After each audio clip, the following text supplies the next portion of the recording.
Queen leaves Windsor for first time in 20 weeks, surprise visit for cause close to heart. The Queen has stepped out of Windsor Castle for the first time in months to carry out a rare face-to-face engagement. The Queen undertook her first official visit outside the castle's walls for the first time since November 8. The monarch attended today a service at the Commonwealth War Graves Commission Air Force's Memorial at Runnymede. With this rare engagement, she marked the centenary of the Royal Australian Air Force, RAAF. The monarch was all smiles as she left her car and shook hands with an official. Expressing her delight at the chance to visit the memorial, she said upon arriving, "It's a rather nice day. It's been a long time since I've been here." During the service, the monarch, who is turning 95 on April 21, also looked on as an equerry laid a wreath on her behalf in commemoration of the Australian war dead. More than 350,000 men and women have served in the RAF since its formation in 1921, taking part in conflicts ranging from World War II to the wars in Korea, Vietnam and Afghanistan and Iraq. Over the past 100 years, more than 11,100 members of the RAF lost their lives in service. As part of her visit, the Queen also viewed panels with names of Australian war dead and a display of fallen airmen and women. The engagement took place outside, where the Queen was not required by government's guidelines to wear a face mask. After the service, the monarch took the time to speak to RAF staff, and even took a cheeky swipe at Russia while speaking to an officer. This visit to the memorial was particularly poignant as it was the Queen herself who opened the site in 1953. Prince William, second in line to the throne, is also set to mark this important centenary. Later today, Kensington Palace is to release a video message in which the Duke of Cambridge reflects on the service, courage and sacrifice made by generations of Royal Australian Air Force men and women. The video will be played during a dinner in Canberra honouring the RAF anniversary.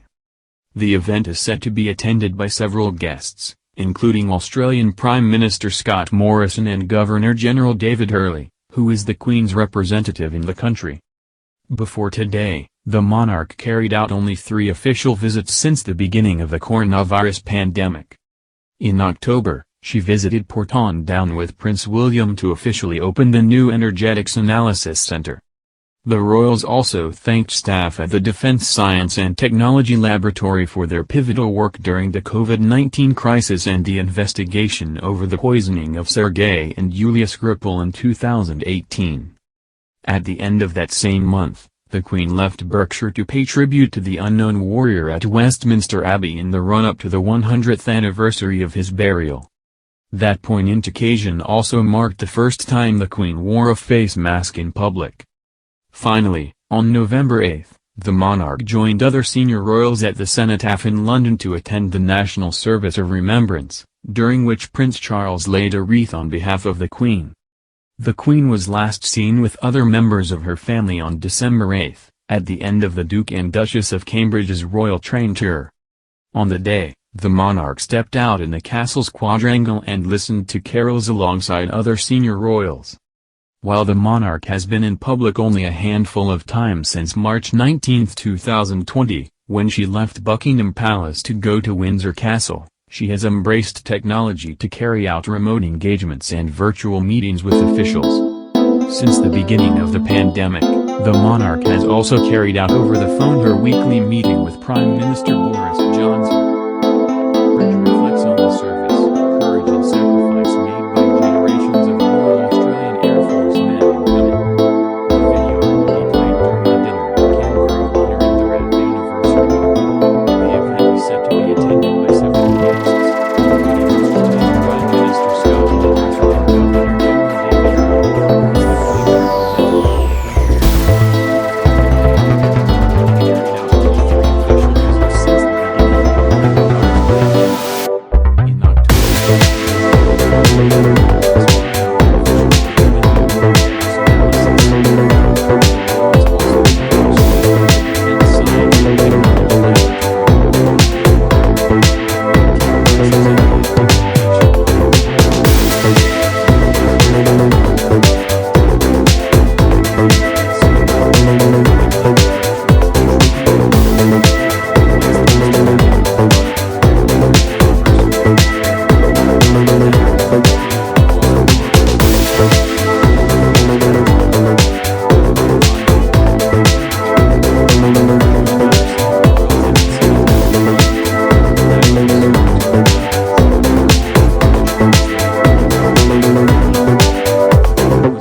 other members of her family on December 8, at the end of the Duke and Duchess of Cambridge's royal train tour.